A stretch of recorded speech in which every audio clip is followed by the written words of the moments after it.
Welcome to the Wednesday, August 4th, 2010 Platting Board meeting. Will the Secretary please call the roll? Lendl Story. Here. Steve Abel. Here. Ken Fuller. Here. Ellen McKay. Here. Michael Krieger. Here. Anastasia Taylor. Here. Jody Moses. Here. Carol Stolpe. Here. Daniel Young. Present. Okay, we have a full board tonight, and the first order of business is approval of action summaries, and we have action summaries for Wednesday, June the 2nd, Wednesday, July the 7th, and Monday, July the 19th. Can I have a motion, positive motion, please?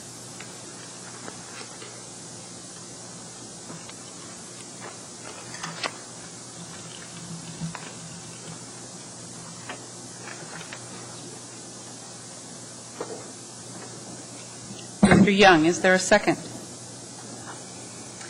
Ms. Moses seconds. Is there any objection to the motion? Do we have those in our packet somewhere? Yes. Okay. The action summaries are in the packet or received by email. I have the July 7th summary of action. You should have gotten an email about the Okay. June 2nd. I'm sure it's in my email in basket then. Is there any objection to the motion? Seeing none, the motion passes and the action summaries are approved. Item B2, approval of minutes. The minutes referenced on the agenda Wednesday, June 2nd, were not included in the staff packet or in our packets, and so we need to postpone the approval of these minutes to the next meeting. Could I have a motion, please? Carol Stolpe, is there a second?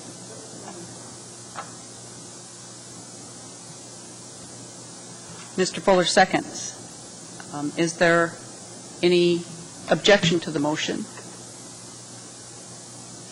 Seeing none, the motion passes, and the approval of minutes for Wednesday, June 2nd, is moved to the next meeting, which is, I believe, the 1st of September. Is that correct? Yes, that's correct.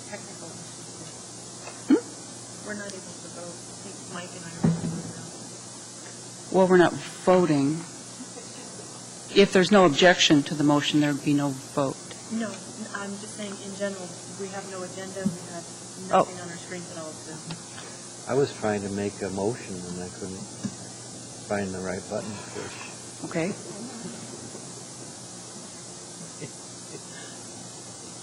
There'll be a slight delay while we deal with technology.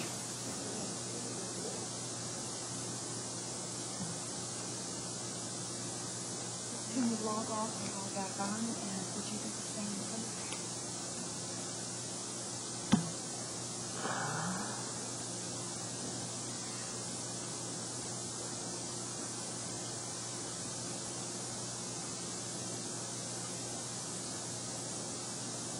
Oops.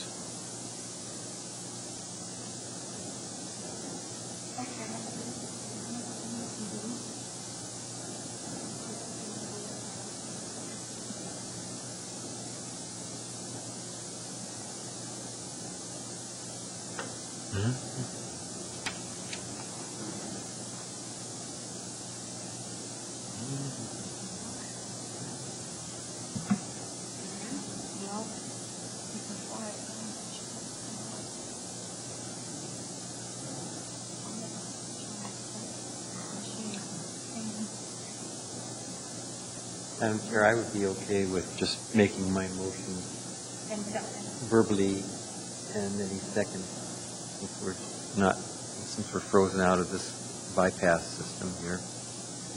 That would allow us to proceed. Down there, the monitors are working. Is it okay if they just do their stuff verbally? Since your monitors aren't working, you can do it verbally, and I can place your vote for you unless it's in a unanimous vote, or place your motions for you as well if you don't want to move. That works for me. Verbal works for me. All right. Okay. So it's just the two? Just the two of them. Okay. Yeah. And I'll need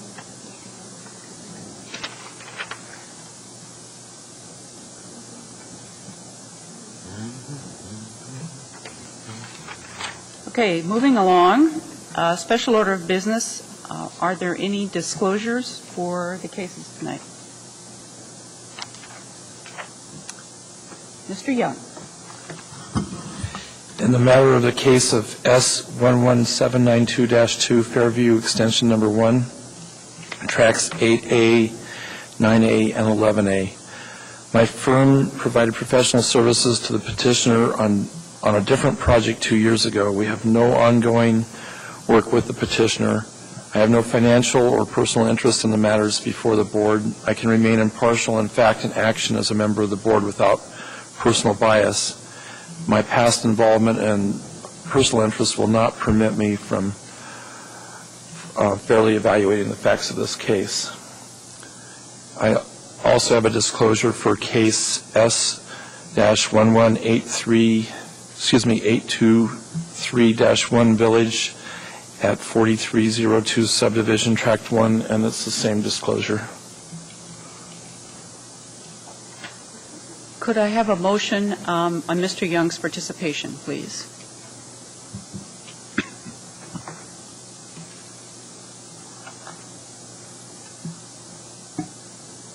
Ms. Moses.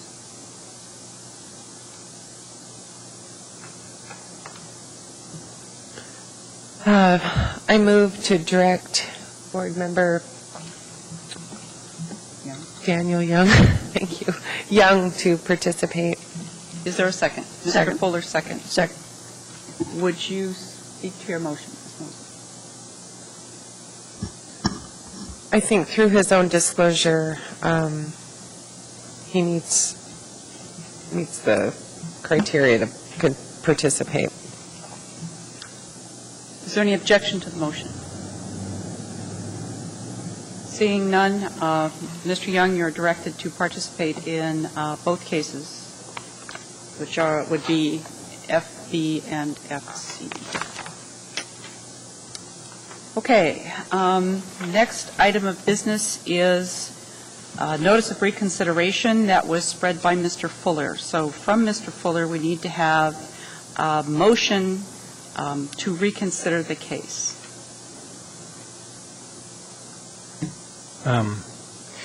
Based on the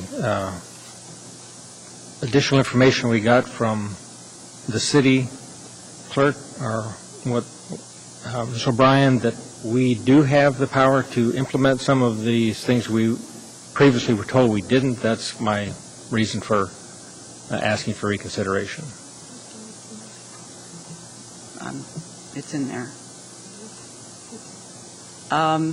Is there a second?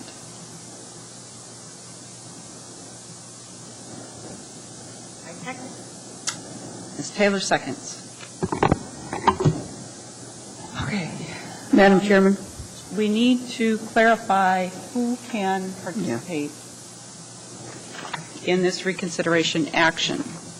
Only people present at the June 2nd meeting or that have listened to the audio of the meeting, and I hear that there is technical issues with that, or have read the minutes, which we didn't have in our packet and have just been postponed to the next meeting, can participate, which means the members that were present at that particular meeting, which are Ms. Taylor, Mr. Fuller, Mr. Krieger, myself, Ms. Moses, and Mr. Young. So, Mr. Abel, Mr. Story, and Ms. Volpe will not be participating. Right. So, of the people who can participate, is there any discussion? Yes. Mr. Krieger. The motion has been made to reconsider some action that we took back in June, and the underlying, I think I oppose this motion, and so I'll spread that. I oppose the motion to reconsider initially on, I guess, a procedural basis, but I think it's a significant one. Apparently, the source of the request for reconsideration was by a member of the public. as it wasn't by the petitioner and it wasn't by the municipality.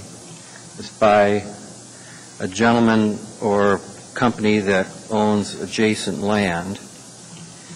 And I guess my concern is that the petitioner has a right of appeal, the municipality or I guess the petitioner has a right of appeal if they don't like the action that we took, and the municipality may. But I don't understand the standing of a member of the public to come before us after the hearing's been done and say, you may not have thought about all these things, or you may have been misinformed, or you may have just made entirely a wrong action. You ought to go back and do it again. If that were the petitioner, I might view it differently, but because this wasn't the petitioner who's bringing this motion for request to the planning department to ask somebody on the board to move for reconsideration, I wouldn't support it, because I think that sets a poor precedent for procedural matters, allows anybody in the public, whether they attended or not, to call up any member of the board or the staff and say, don't like the action you guys took last week, why don't you reconsider it? So for those reasons, I won't be supporting the motion for reconsideration. Is there any other discussion?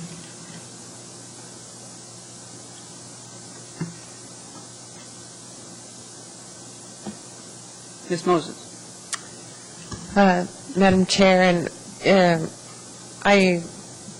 my thoughts are along the same line as Board Member Krieger. I will not be supporting the motion either, primarily for the exact same reasons as were just stated. Mr. Fuller. We sat through the testimony, and I felt that I didn't really feel that it was right that the subdivider should not have to participate in the costs of maintaining the road that he was going to participate in using. But at the same time, we were advised we really didn't have the authority to do anything different than either say yes or no to the subdivision. And the way I read the email was that we subsequently had found we did have some power to do some requests that the parties participate. And it was a very short, limited time frame that you either click this button to reconsider or it's all done. And I just felt that it would be worthwhile to sort out this stuff this time so that next time we don't have that misunderstanding in our decision-making process. So that was my reasoning. But I understand your procedural. Can I follow up to that? Mr. Krieger. You raise a good point, too, Mr. Fuller, in the sense that if we've made a mistake, should we try to sort it out?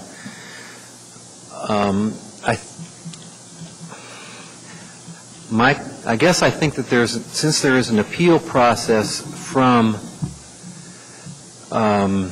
this action that we took, that might be a place where it could get sorted out. However, again, a member of the public may not have the right to appeal. It may be the petitioner's happy with the outcome. They don't go to the Board of Equalization to appeal our action. So it may be that the people out in the public don't have a shot at reversing what we've done, which is, it's not, I guess you can't just say, well, there's an appeal, right, so let's take care of it. But I still come down to, we kind of make the decisions that we do based on the information that's presented to us. And if we get bad information and we make a bad decision, first of all, I'm not convinced that we got bad information, but assuming that we did, where do you draw the line in terms of when do we stop and say, well, that's what was given to us? And I guess at this point I still would draw the line in favor of saying, if it's not a petitioner or it's not brought by the municipality to our attention, I wouldn't want to put the board in a position where it's obligated to reconsider all of its actions when members of the public are bringing their request. Thank you.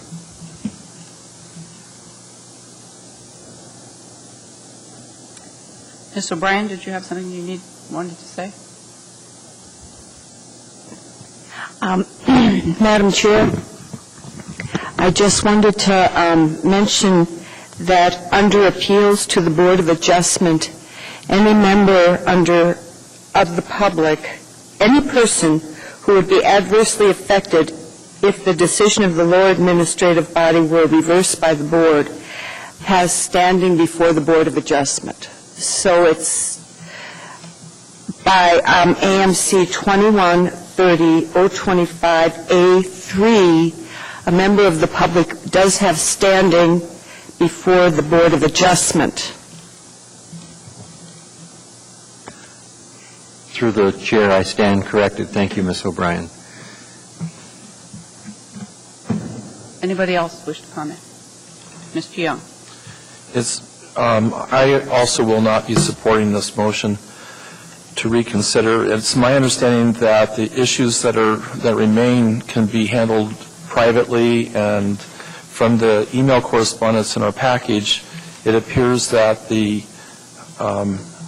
presenter has made an effort to do this, and they're very close, and it's my belief that they can work this out without us telling them how they must resolve some of these issues that we've already decided not to direct them to. So I will not be supporting this. Any other comments? Okay, I will be supporting the motion. This is not the first time we've received incorrect information from the same source, and I'm not happy that we were given misinformation. I, too, would have potentially made a different decision had it been correctly identified and correctly clarified. Anyway, I guess that's it. So since there is opposition to the motion, I guess a roll call vote would probably be best, because half of us can vote and the other half can't, and so you better just call. Right. Fine. And I'm just, Anastasia Taylor. I voted for the motion. Ken Fuller. Yes. Michael Krieger. No. Ellen McKay. Yes. Jody Moses. No. Dan Young. No. Oh. Okay, hold on while I mark the abstains.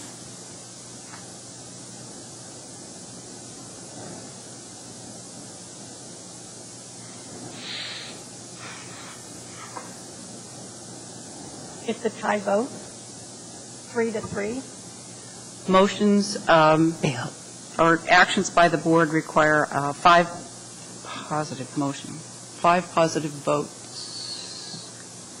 So that was, So that motion does not pass. okay.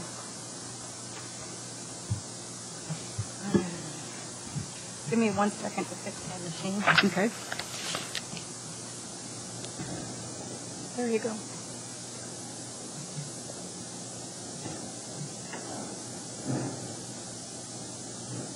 Okay, the next item on the agenda is the consent agenda. The consent agenda consists of all matters before the board that do not require a public hearing. All items shall be approved by motion without debate. And there's one item on the consent agenda, which is a postponement of case S11820-1 Stewart subdivision. Does any member wish to remove this item from the consent agenda? Seeing none, may I have a positive motion for approval of the consent agenda?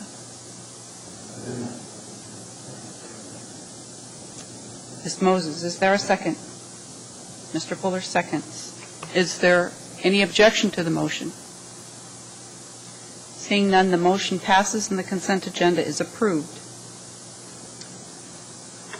There's no old business on the agenda, which brings us to the new business portion, and the new business portion is the public hearing portion of the agenda, And during the public hearing portion of the agenda, we'll follow the procedure that's published on the front of the agenda. And agendas are available out in the foyer if a member of the public doesn't have one. The procedure by which the public may speak to the Platting Board after the staff has given their presentation.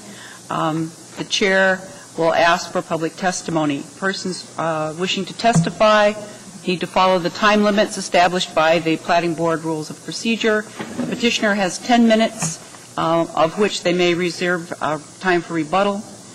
Representative of groups such as community councils or PTAs have 5 minutes, and individual have 3 minutes. We keep track of the time by this timer up front. It's green while you're testifying. When there's 1 minute left, it'll turn yellow, and when your time is up, it'll turn red, and there'll be a beep, and you need to sum up if you haven't already. Any individual may have appeal rights relating to any action the Platting Board takes, and the outline of that procedure is, again, on the front of the agenda. The first case is case S11819-1, the unsubdivided remainder of Lot 1. May we have the staff presentation, please? Thank you, Madam Chair. This is a request to vacate a 33-foot wide section line easement. It runs along the north boundary of unsubdivided remainder Lot 1, located in Section 2. The property is about 6 acres. It's zoned residential office district. It does have special limitations. It is located on the west side of the Glen Highway and south of Aklutna Park Drive. The sole purpose of this plat is to eliminate that section line easement. There have been questions from the public because this was postponed a month due to a short board. There was concern about the proposed development of this property. At this time, staff does not have any information on any development plans for this property. The only information staff had was that the sole purpose is to try to eliminate that section line easement and replat the parcel into a different lot. It should be noted that section line easements are also subject to review and approval by the State of Alaska Department of Transportation.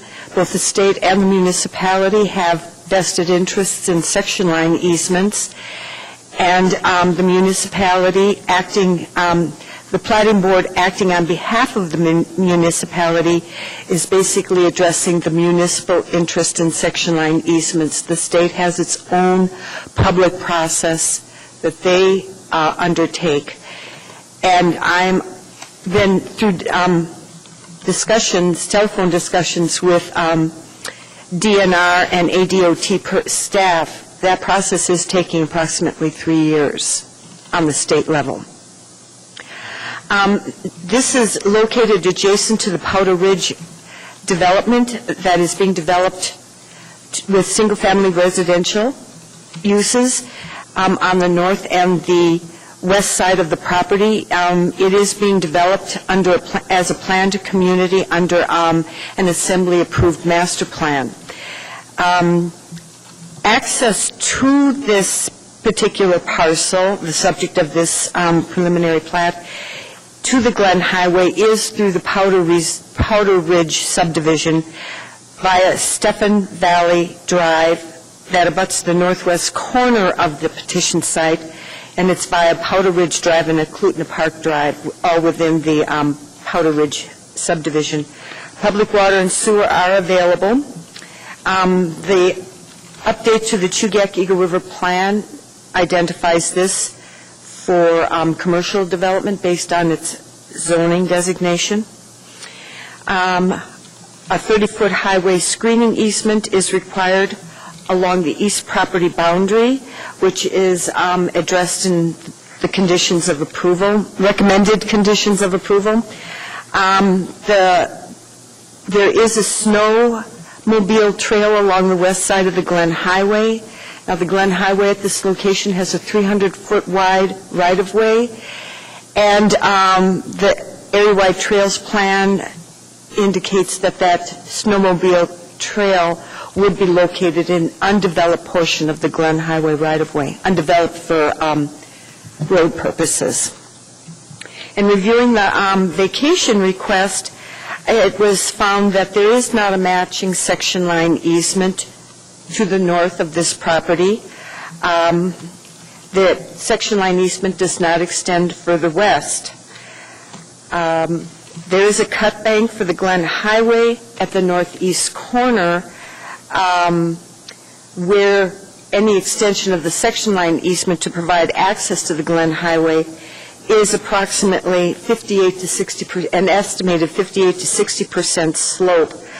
The special limitation of the rezoning at the request of DOT placed a special limitation that direct access to the Glen Highway from the petition site is prohibited. Therefore, the department there were no, reviewing agencies really had no objection or no comment on the vacation request. However, Transportation Planning recommended that the petitioner work with DOT-PUF because a final plat cannot be recorded until we have the signatures of DOT and DNR. So the department does recommend approval of the vacation request for the 33-foot wide section line easement, subject to obtaining ADOT's approval and recording a plat within 18 months, and approval of the plat subject to 7 conditions that are outlined on pages 9 through 11 of the packet. Thank you, Madam Chair. Thank you, Ms. O'Brien. Are there any questions of staff? Mr. Krieger. Through the chair, Ms. O'Brien, is there a map that has that section line? Do any of those maps show the section line? Just was hoping to see it in here somewhere.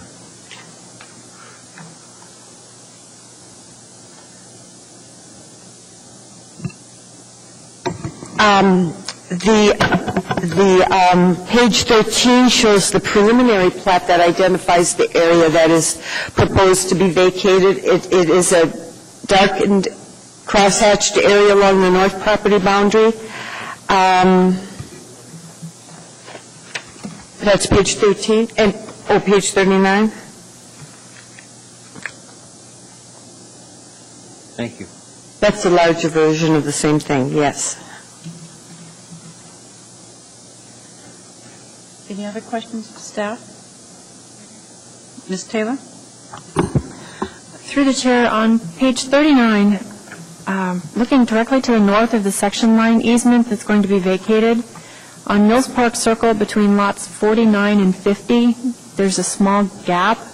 Is that a pedestrian pathway easement, drainage easement, or combo? Through the chair, Ms. Taylor, it may be a pedestrian access easement. It looks to be approximately 10 feet wide. A little history on the Powder Ridge development. The property to the north was originally proposed in the master plan to be developed commercially. That's why the petition site subsequently came in, the owner of the petition site subsequently came in and rezoned their parcel for commercial property as well.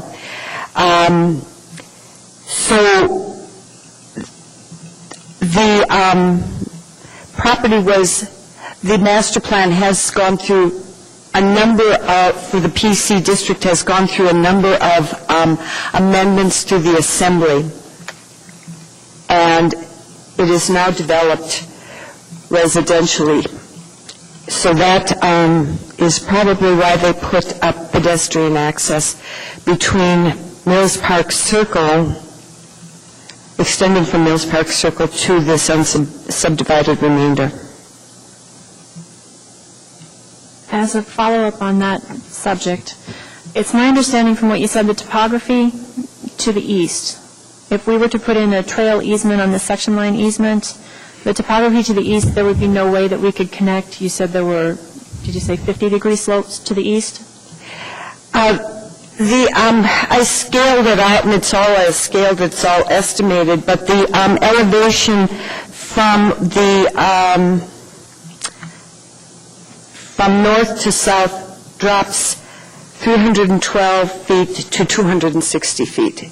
And it was an estimated 58 to 60% slope. Okay. Thank you. Any other questions for staff?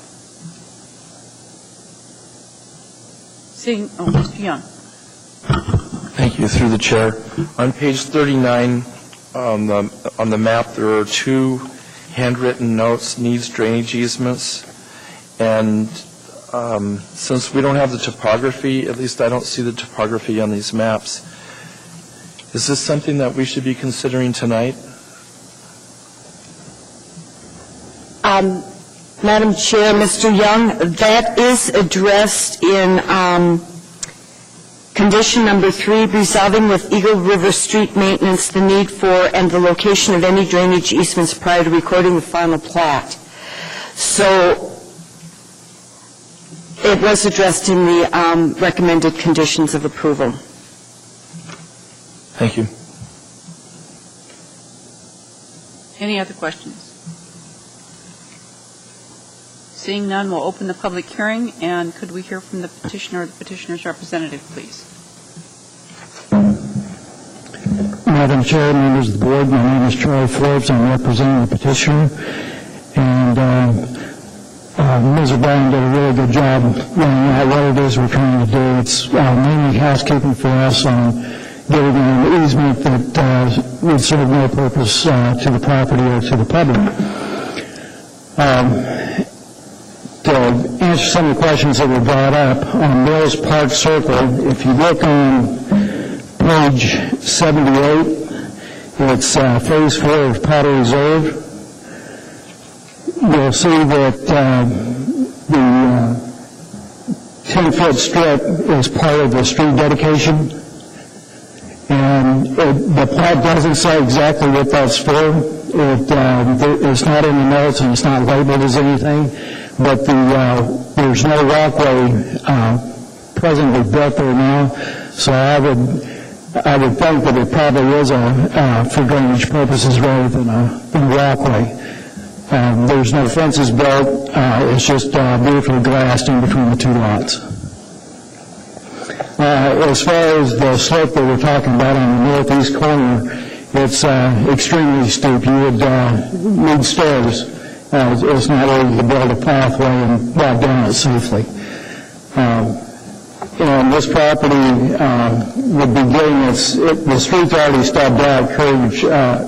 Currywood's Circle is already stubbed out to this property. We have no objections to the conditions of approval, and respectfully request a positive motion.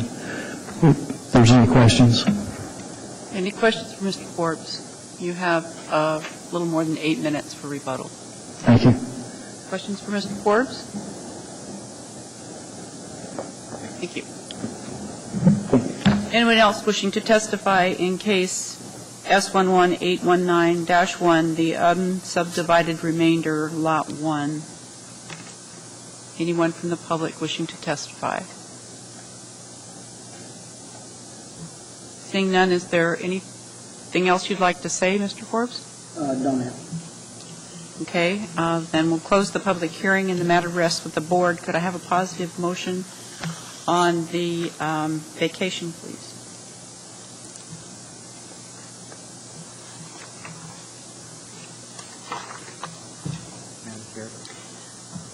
Mr. Krieger. In the matter of S11819-1, unsubdivided remainder Lot 1, move to approve the vacation of the 33-foot wide section line easement along the north boundary of the unsubdivided remainder of Lot 1, subject to the following to the two conditions in the department's recommendation. Mr. Abel seconds. Mr. Krieger, would you speak to your motion? I support this motion. I think the petitioner has carried the burden of proof that this section line easement has no value to the municipality. The municipality certainly hasn't asserted it has any value to it, and there's no evidence to the contrary. Any other discussion? Madam Chair? Ms. Taylor? On the conditions that are listed, the second condition is recording a final plat within 18 months. Do we have any authority to change that date, or do we have to let it go to 18 months and let them come back to meet the 3 years? Ms. O'Brien? Madam Chair, Ms. Taylor, currently the code says 18-month approval. If the vacation request does take longer, time extension would be needed. The first time extension is a non-public hearing consent agenda item, and recently cases that have requested section line easements, the most recent one was Gamble's subdivision up in Eagle River. They had to come back for a time extension, and that got recorded shortly before it expired after 3 years. Okay. Thank you.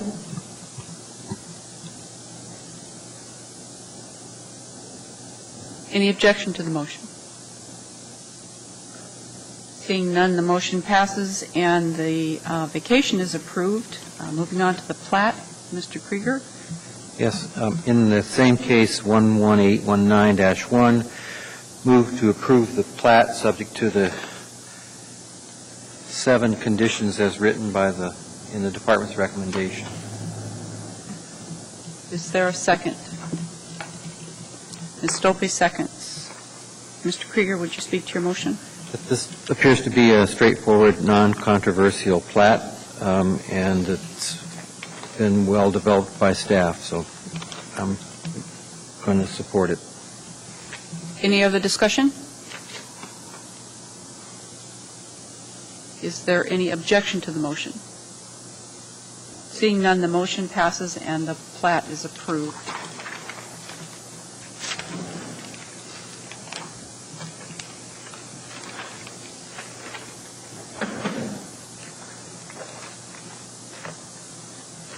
Next case is case S11792-2, Fairview Extension Number 1. May we have the staff's presentation, please? Yes, thank you, Madam Chair.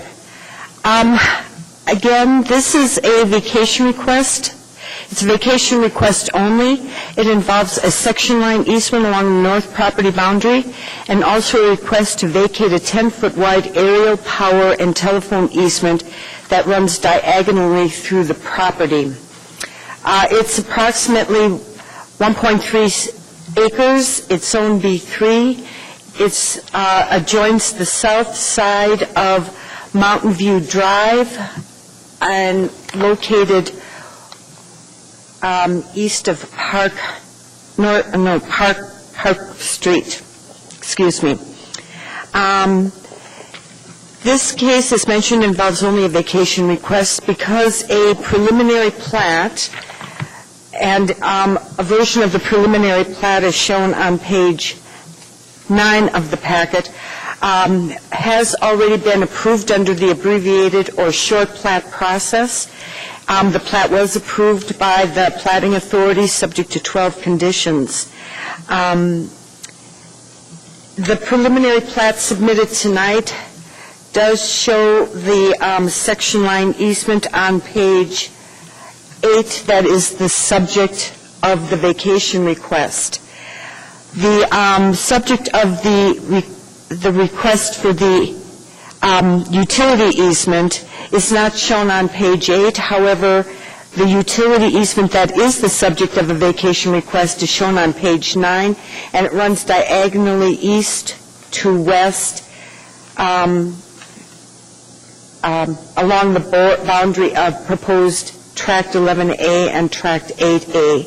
It extends to the east petition site boundary.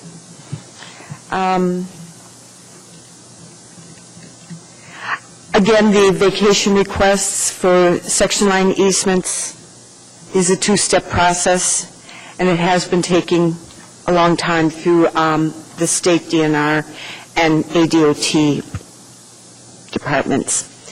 In reviewing the vacation request, it was found that Mountain View Drive is a Class 2 minor arterial. It requires an 80-foot wide right-of-way on the Olson HP standard. Half of that would be required to be dedicated by the property south of the center line. There already is a 35-foot dedication. The preliminary plat does show a 5-foot dedication, and as well as a 5-foot development setback that is shown on the preliminary plat.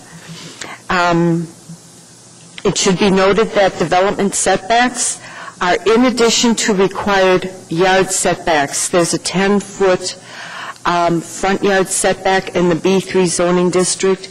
So in locating any structure, the structure would have to be located 20 feet or 15 feet from the north property boundary. Generally, reviewing agencies had either no comment or no objection to the vacation of the section line easement.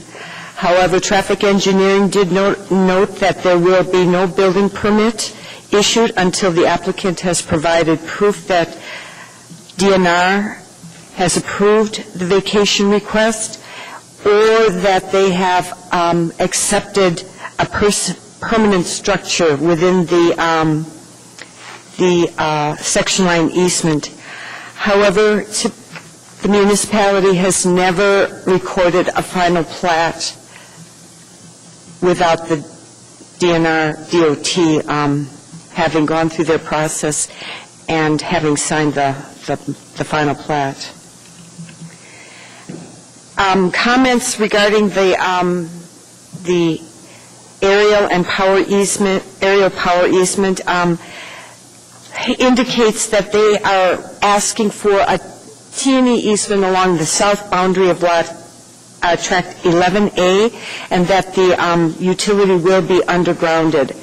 So therefore, the department does recommend approval of the request to vacate the portion of the section line easement that is located on the petition site, subject to 3 conditions. One is gaining the state's approval. The second one is placing a note on the plat regarding the development setback being in addition to the required 10-foot front yard setback, recording a final plat within 18 months, and does recommend approval of the request to vacate the 10-foot aerial power and telephone easement, subject to the non-objection of all affected utilities, and recording a final plat within 18 months. Thank you, Madam Chair. Are there any questions of staff?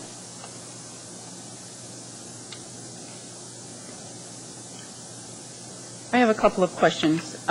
We got a late comment from the park planner saying that it's noted that the area-wide trails plan shows a planned multi-use paved trail and bicycle route along Mountain View Drive. Is that something that we need to add to the conditions of approval, the need for resolving that, or is that? Madam Chair, I read those comments. It says along and adjoining Mountain View Drive. It has both of those descriptors, but it didn't, as they have done in the past, Parks and Recreation did not ask for any additional easements for that trail, and therefore I assumed that meant that the trail could be located within the right-of-way, especially the right-of-way that's being dedicated. Okay. And the other one is, it's confusing to me how this went through as a short plat, and then it comes to us for vacations separately. And part of the conditions of approval say, subject to filing a plat, a final plat. Is that the final plat that was already approved, or how did that work? Madam Chair, it's subject to filing a final plat. All conditions of the short plat have to be met that were placed on the administrative approval. All those conditions have to be met. And so... And these? And these. Okay. Thank you. Okay. So, we'll open the public hearing, and could we hear from the petitioner's representative, please?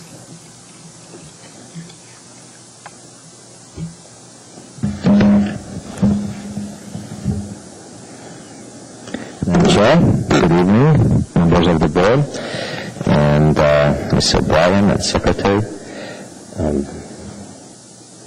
My name is Tamas Dayak. It's Tamasdeak. I represent the petitioner who is Coconut Housing Authority. I am principal at KPB Architects. And let me start with the first question. How do we get here? It's very simple. You have a title report which doesn't show the section line easement. So you start to plan a project, and then you learn this by a neighboring project discovering it, and then you're going back to the title report agency and getting them to do a title search and a state archive search whether this property was actually truly encumbered by a section line easement or not.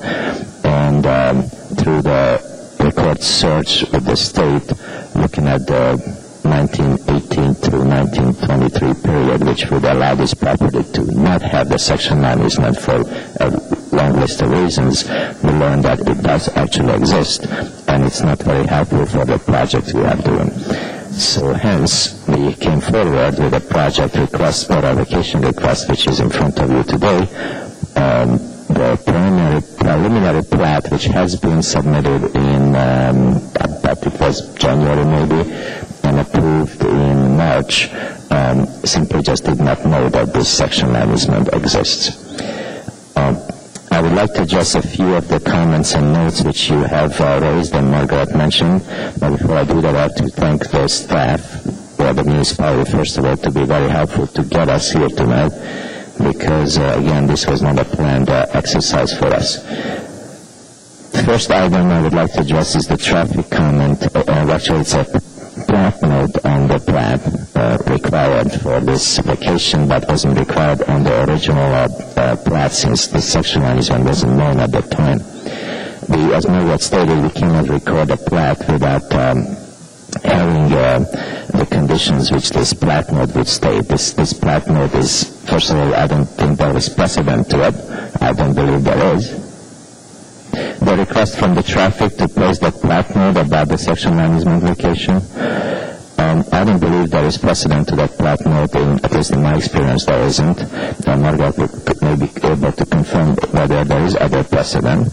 I think it's onerous to place it on there. You simply cannot do what they tell you to not do on the plat. The other item I would like to address is the trail easement, or a trail proposal, or I'm not even sure if it's a request. There is a note stated which states that the trail plan does contain a future planned trail along Mountain View Drive. Margaret stated that it's a Class 2A, is it Class 2C? I think it's a Class 2C collector, Class 2A. It's a class, Madam Chair? It's a Class 2 minor arterial. Can I clarify the first comment? There isn't a note that is being requested to be placed on the plat by traffic engineering. That's not part of the recommended conditions. That's their comment. What I want to make sure is that it doesn't confuse you, that it's not in the list of conditions, but I would like to express my desire that it doesn't become one. Now, in terms of the trail, thank you, Mother. In terms of the trails plan certainly has addressed the trail issues. What we are looking at here is a preliminary plat which deals with the dedication which is currently under code 5 feet, which has been given through the short plat process, and also the development setback, which has been also noted on the short plat, so the road development or any future infrastructure development will have the full 80 feet of required for those roads. And those roads, if you look at the sections in the DCM for those roads, would actually contain the trail easement within the right-of-way. And I don't think, since there was no request, I see there is no reason to put an easement on, but I just want to make sure that that does not happen. It would be the petitioner's desire to not encumber the property further with easements along the Mountain View Drive section. The department recommendation does state under 1B that we place a plat note to the effect of the front yard setbacks. Again, it's something which I have seen it before, and also I've seen plats where it wasn't the case. The reason why I bring this up because code is very specific about this requirement. Simply, you just have to measure from the development setbacks. I forgot which code section it is where it's required, but there is one in the current Title 21. So it is one of those plat notes where I think we already covered under our land use regulations. I would like to have the clarification on the recording of the plat within 18 months. Where we are with our process today is that we're going to go forward with a plan where the building is going to be outside of the section line easement. Again, it's not terribly helpful, but it's something we've been able to achieve by serving the section line easement and trying to find our plan to fit in there. In order for that building permit to be issued, we do need a recorded plat. In order for that recorded plat to be recorded, we would like to record a plat which does contain the section line easement. And when the vacation is approved, it could be anywhere from a year to 3 years, dependent on DNR's ability to work on this vacation request. Then we would come back and record that plat to make sure that the section line is vacated. So we do have basically a dual process here. In order for us to move forward with our project, which is a mixed-use building of 10 units of apartments and retail on the first floor, very similar to the one you see across the street on the northeast corner of Park Street and Mountain View Drive. It's a cooking and housing project development of one part of a 3-part tax increment financing deal. Either of those parts fall out of the deal, all 3 projects are collapsing. Therefore, it would be very helpful if we could go forward with our plans to record with the easement on, make a legal building built and produced, and then when the vacation actually does happen through DNR, we'd come back and record the plat. I think in that light, or with those comments, I would like to reserve any time I have left to rebuttal, and I again thank Margaret for the work on this and concur with the conditions as they are stated, the one note I made about 1B. If you have any questions, I'm available to answer them. Any questions for Mr. Diaz? Madam Chair. Mr. Krieger. Through the Chair, first of all, Mr. Diak, it's nice to see you. I remember when you sat on this side of the table, and it's great to see you back. Thank you very much. I guess I have a question for the staff. The petitioner, I believe, has requested that item 1B, the 10-foot yard setback, not be included on the plat. Can I interrupt my own question to ask the staff, what's your response to that? Madam Chair, Mr. Krager, we have been trying to get that note placed on the plat. It has occurred that people have, it's a way of informing building safety that situation exists, so that it's to help building safety not issue permits in error. And so it's an informational note only, and we have been placing those on plats of recent years, just to make sure that developers, future owners have been notified that there is a development setback and that there is, that it has to, you cannot place a structure within the development setback. So I would respectfully ask that the board maintain that condition. Okay. I have another comment whenever it's appropriate to make it. A follow-up question then? Mr. Diak, do you care to respond to staff's position on the keeping or deleting that note on the plat? Yeah, I think in terms of what it says, it's a perfectly accurate note, but we could have our plats 3 times the size they are today and put every kind of comments on that, which is already covered in the code, to inform officials or uninformed developers to not make mistakes which they are doing in project development. In that light, conceptually, that's why I think this is something which we shouldn't be doing. In terms of what it says, it's perfectly reasonable to assume that the plat note is something you would we could accept, because it says exactly what the code says. You measure from the development setback and you measure the right distance. On B3 it happens to be 10 feet.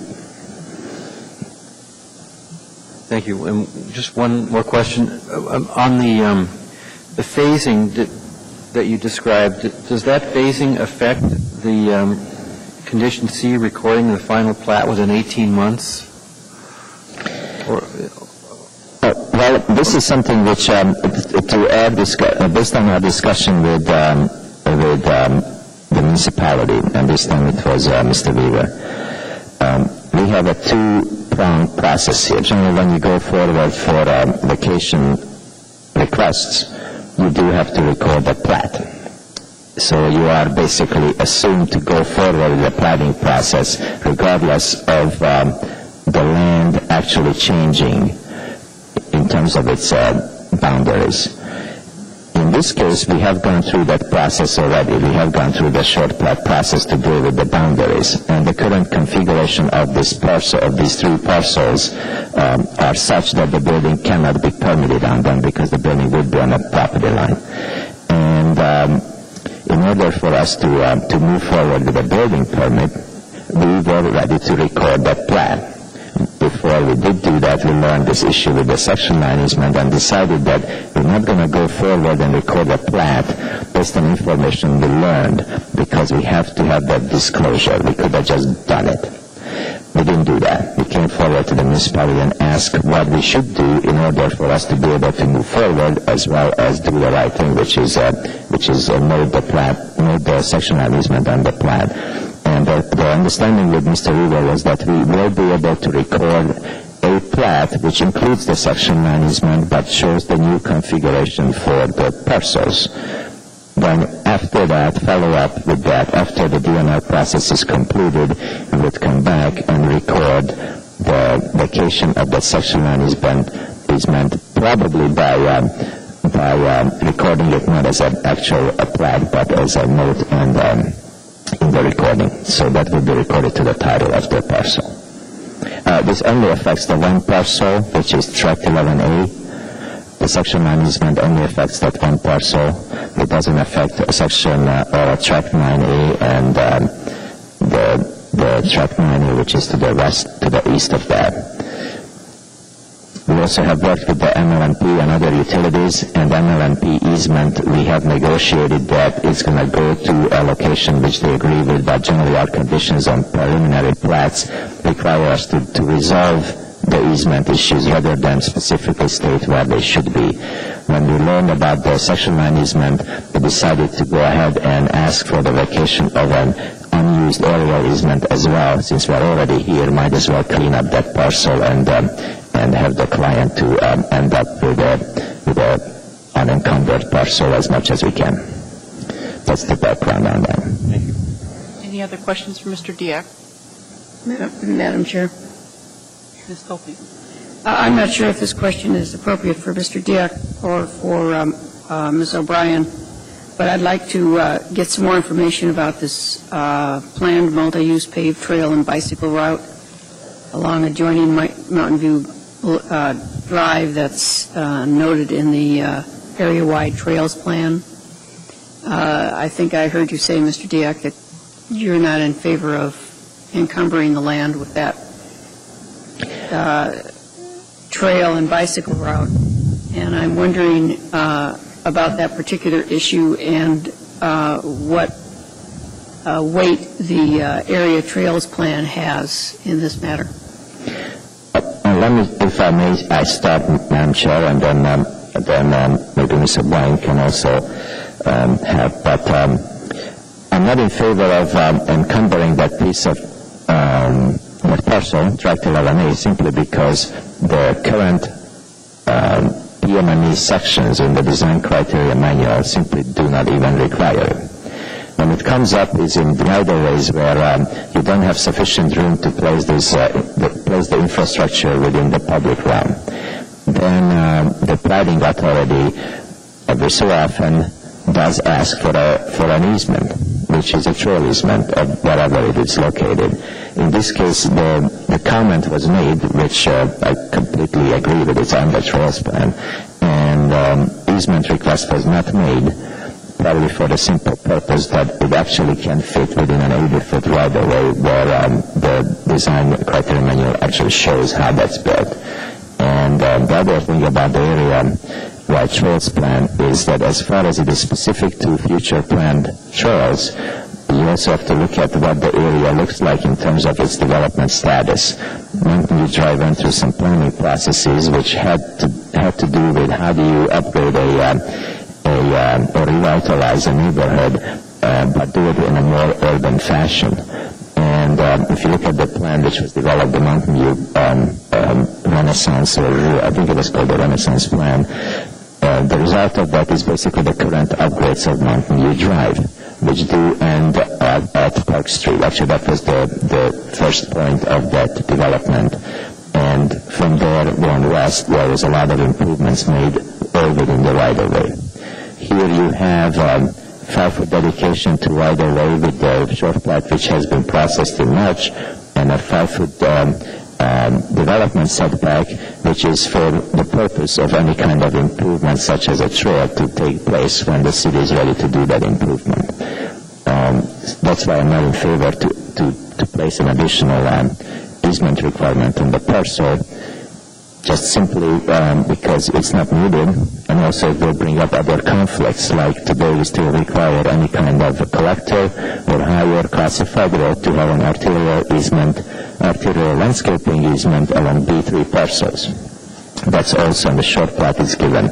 If you look at the short plat, it is actually going to be part of our plat. So then the next question is, where are you going to put that trail? Are you going to put it over the arterial landscape easement or move it further into the front yard setback? And by the time you're done, you're basically in the buildable area. And in that light, that's a little bit of a process which you have to think through, but I think in this case it's simply just not needed. You have plenty of right-of-way, or you will have plenty of right-of-way after this plat goes through. Thank you. Any other questions for Mr. Diak? Ms. O'Brien, did you have something else that you wanted to say? Yes, thank you, Madam Chair. I did want to note that the plat is approved for 18 months, as well as the vacation request is approved for 18 months. If a plat is recorded with that Section 9 easement, they still have to keep the approval granted by the Platting Board alive. So there would need to be a time extension if it takes 3 years to get it vacated entirely through the state process. It will require a time extension. I just wanted to be really clear about that it's not necessarily some document that will automatically be recorded at the district recorder's office, because the board has the authority to approve this for 18 months and has the authority to extend their approval for a subsequent 18 months. So if there's not a time extension, that approval does die. Okay, thank you, Mr. Diak. Thank you very much. Anyone in the public wishing to testify in S11792-2, Fairview Extension Number 1? Anyone at all? Seeing none, Mr. Diak, you have about 2.5 minutes. Is there anything you would like to say further? Okay, he indicates not. So we will close the public hearing, and the matter rests with the board. Could I have a positive motion on the... Madam Chair, I have a question for Margaret O'Brien before we continue, please. May I? Yeah. Thank you. Any questions for staff? Oh, Ms. Sophie. Thank you very much. Ms. O'Brien, Mr. Diak, I'm back on this trails issue. Mr. Diak makes the point that there's plenty of room with the front yard setback and the 5-foot development setback, plus the 80-foot wide roadway for a bicycle and multi-use paved trail. Do you concur with that?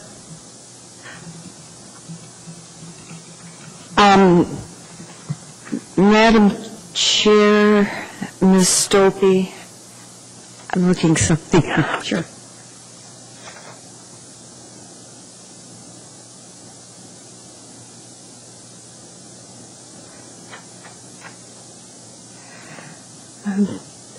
I was trying to look up the cross section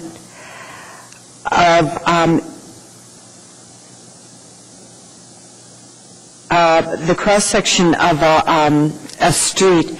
Typically, in a commercial district, there might be 36 feet.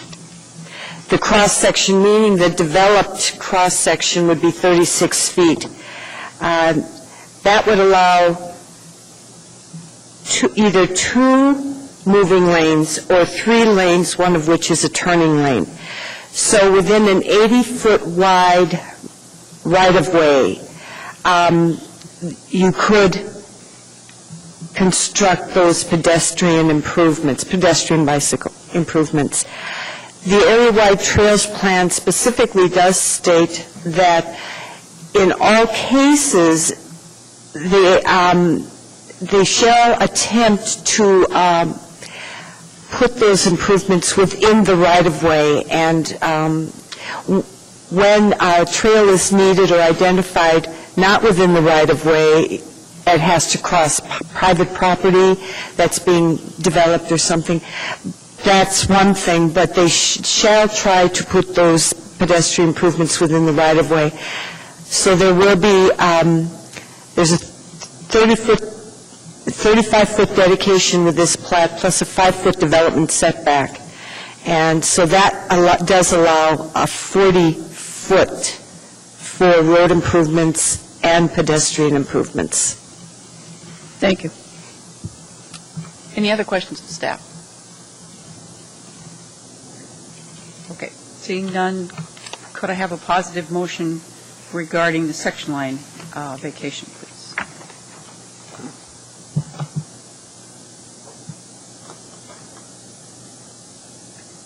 Madam Chair? Moses. Good. Go ahead, you're on.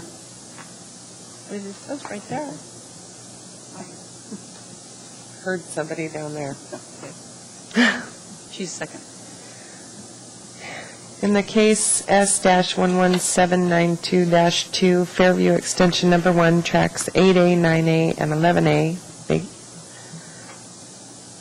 move to approve the vacation request only of a section line easement along the north property boundary and vacation of a 10-foot, And then subject to. Subject to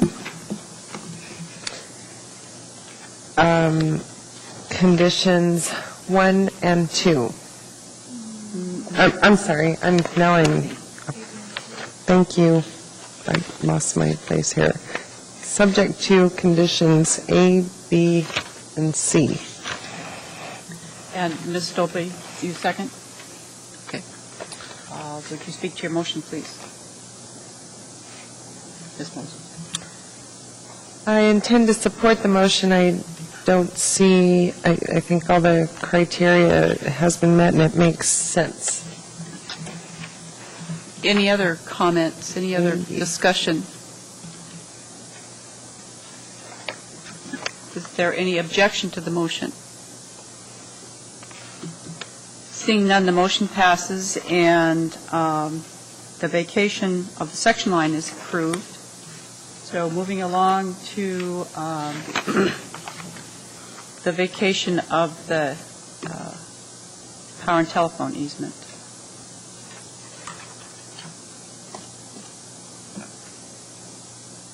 Ms. Moser. In the same case, number S-11792-2, Fairview Extension Number 1, tracks 8A, 9A, and 11A, move for the approval of the vacation of a 10-foot wide aerial power and telephone easement running diagonally through the property, subject to condition 2. Subject to the non-objection of all. Subject to the, do I need to read that? Subject to the non-objection of all affected utilities and to recording a final plat within 18 months. And Mr. Fuller seconds. Would you speak to the motion, please? Ms. Moser.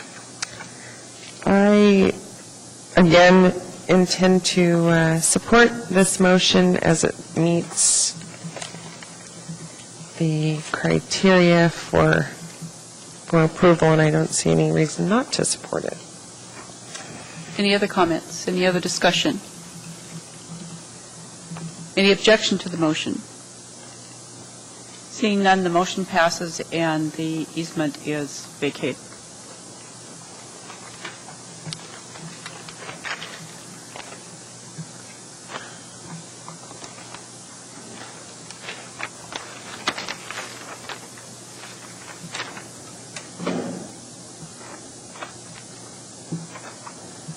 Moving on to the last case of the evening, case S11823-1, Village at 4302 subdivision. May we have staff's presentation, please? Yes, thank you, Madam Chair. This is a subdivision of one parcel into one different parcel with vacation of a 66-foot wide Section 9 easement. Page 1 of the staff packet has an error. It states 60-foot wide Section 9 easement. It's actually 66 feet wide. It's about 3/4 of an acre. It's zoned B3. It was formerly occupied with a bowling alley. It is now appears to be vacant.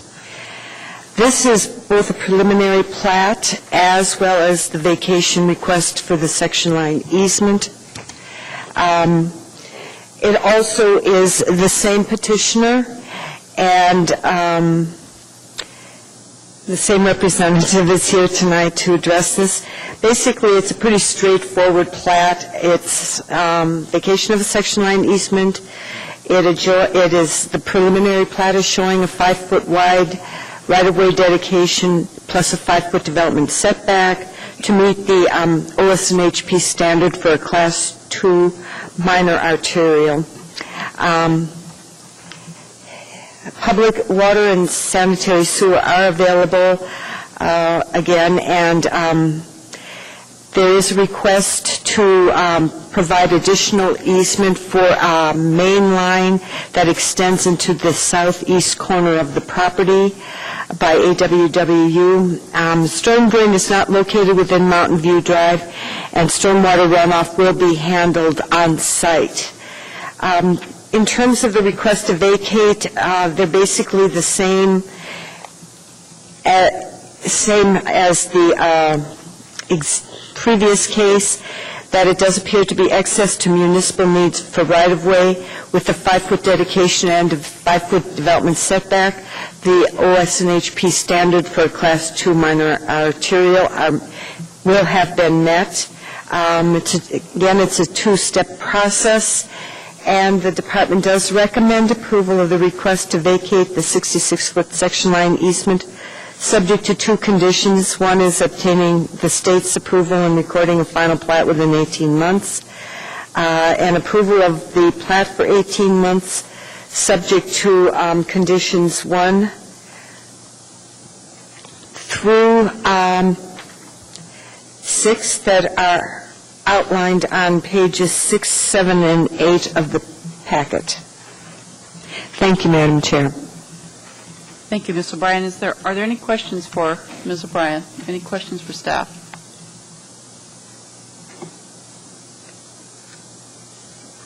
Seeing none, we'll open the public hearing, and could we hear from the petitioner or the petitioner's representative, please?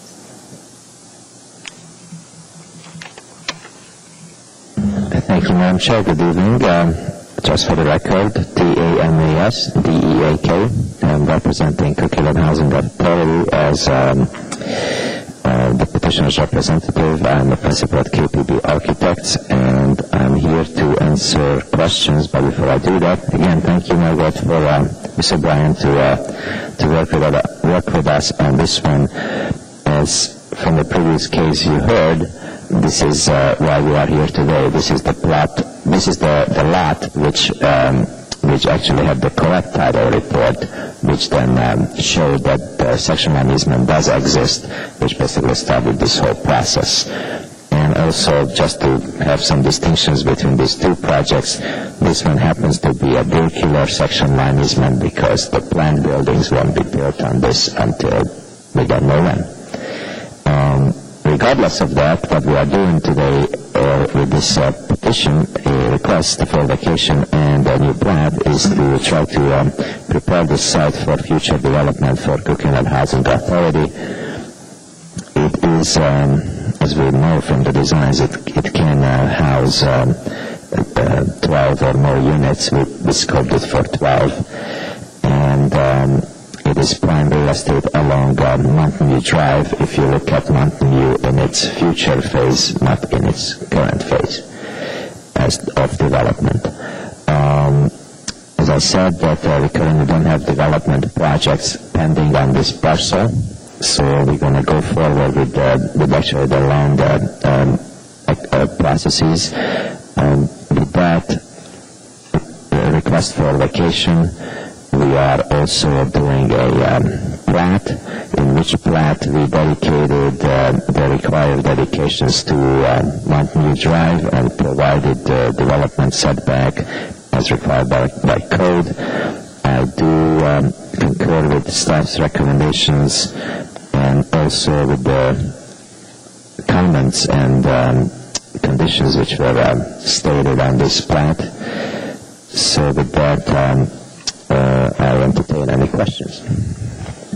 Are there any questions for Mr. Diak?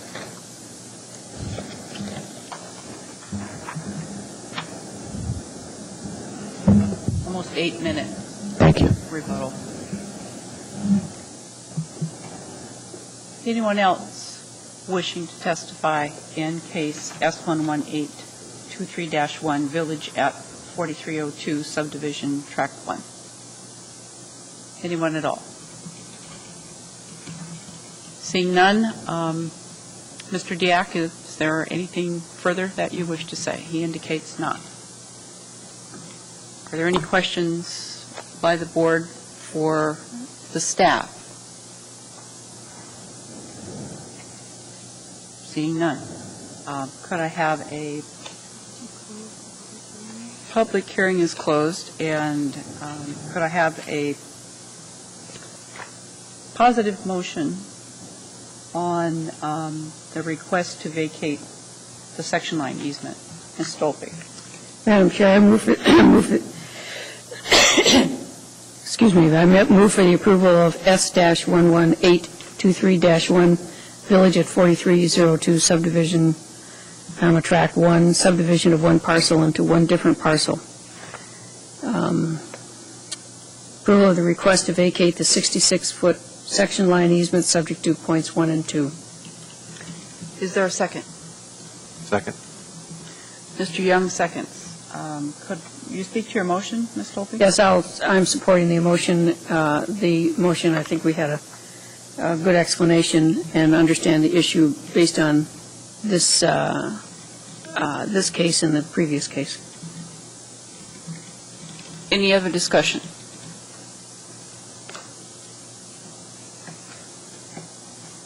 Any objection to the motion? Seeing none, the motion passes and the section line vacation request is approved. Moving on to the plat. Madam Chair, I move for the approval in case of S-11823-1 Village of 4302 Subdivision Track 1, moving for the approval of the plat for 18 months, subject to points 1 through 6. Is there a second? Mr. Young seconds. Ms. Tolpe, would you speak to your motion, please? Yes, for the same reasons that I delineated earlier on this case. Any other discussion? Any objection to the motion? Seeing none, the motion passes and the plat is approved for 18 months.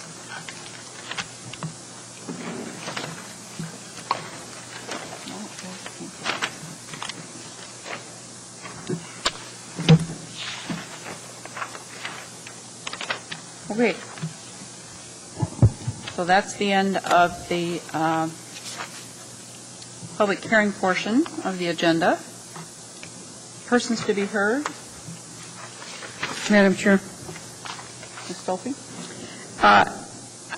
I'm interested in the point that Mr. Krieger made earlier when we were talking about, I think it was Gravity Hills subdivision, and who is entitled to request a motion to reconsider. Mr. Krieger makes the point that it should be the petitioner or the municipality asking for a motion to reconsider or being allowed a motion to reconsider, putting the matter back on the table, basically. So I thought I was listening closely. I didn't hear a resolution to that question or to that statement, that comment. So if we could be directed to where that information shows up in, I don't know, code or community code or regulation, or how does that matter get resolved? I mean, because there was an honest split on this board, 3 people saying, yes, they thought that a member of the public could be a request for a motion to reconsider could be entertained, and there were 3 that thought not, or at least there were 2 that thought it wasn't allowable. I don't remember what the third no was. So could we have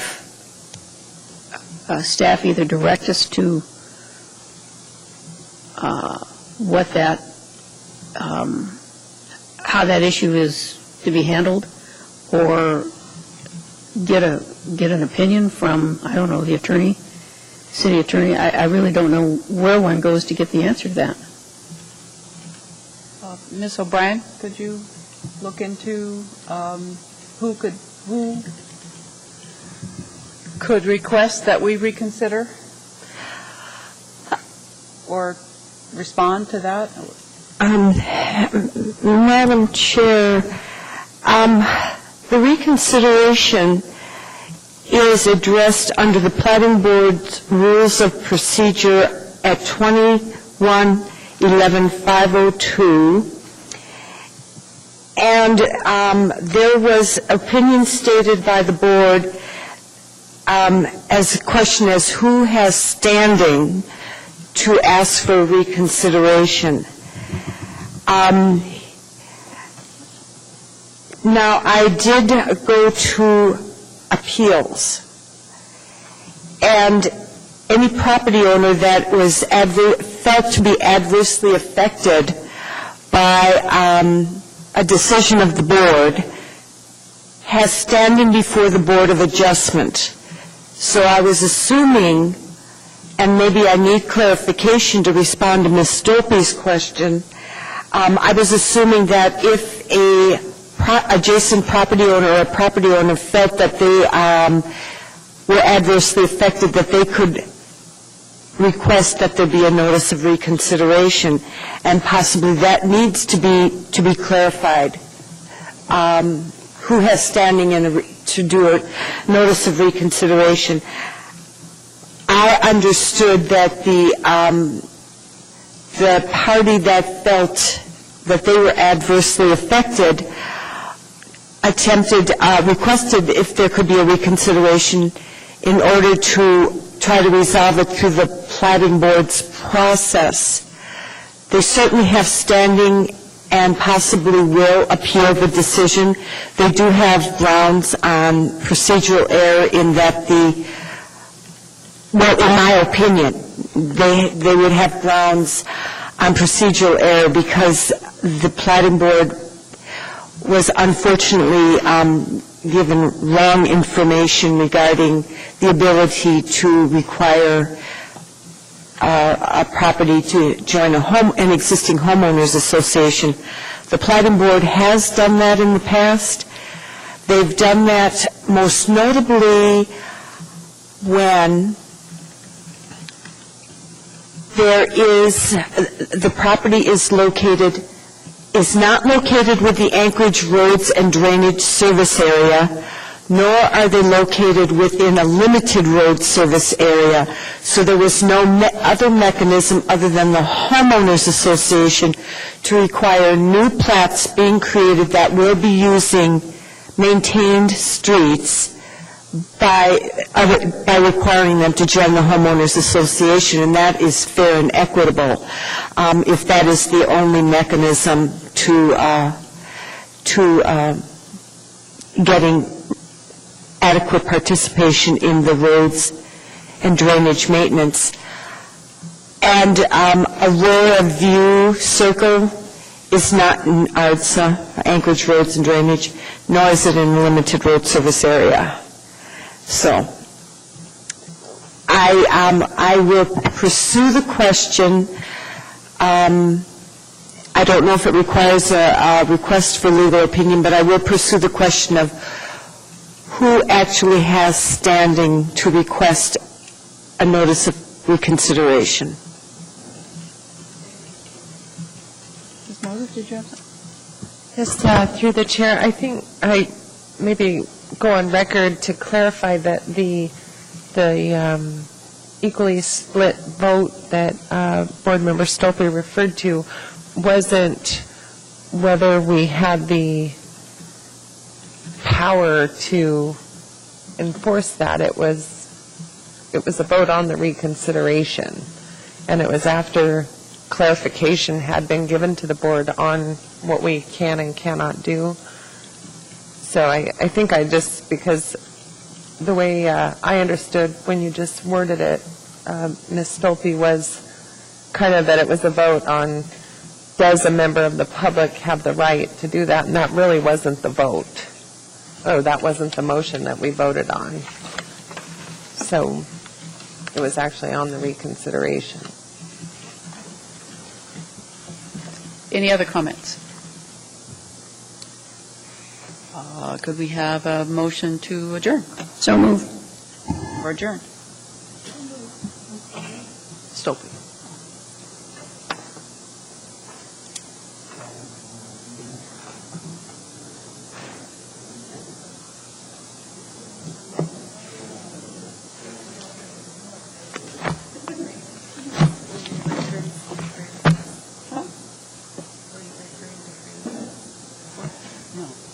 No. Okay. No, it's 2.5.